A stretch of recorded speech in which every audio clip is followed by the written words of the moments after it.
দেখে দিই আপনি সরেন তো সরেন।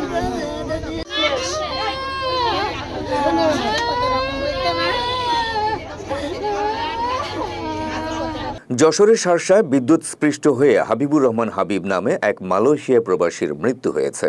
৯ জুলাই মঙ্গলবার সকাল ৭টার দিকে শার্শার সদর ইউনিয়নের চটকাপোতা এলাকায় এ ঘটনা ঘটে। নিহত হাবিবুর রহমান হাবিব স্থানীয় জিহাদ আলীর ছোট ছেলে। তিনি গেল ৪ মাস আগে মালয়েশিয়া থেকে দেশে ফিরেছিলেন।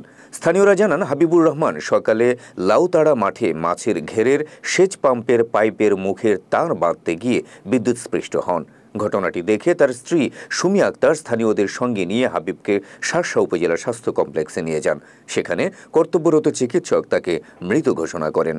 শার্শা থানার অফিসার ইনচার্জ শেখ মনিরুজ্জামান ঘটনার সত্যতা নিশ্চিত করে জানান, পরিবারের কোনো অভিযোগ না থাকায় লাশ ময়নাতদন্ত ছাড়াই পরিবারের কাছে হস্তান্তর করা হয়েছে।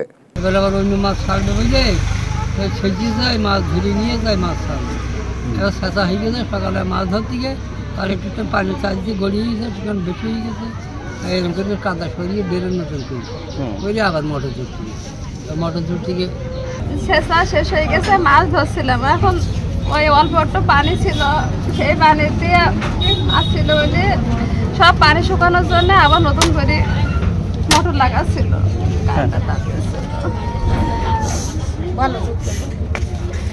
ওই হাতে কারেন্টে তার যখন জড়ায় ধরেছে, দড়াম করে পড়ে গেছে। আমি তখন ছাড়াতে গেছি তো ছাড়াতে পারিনি।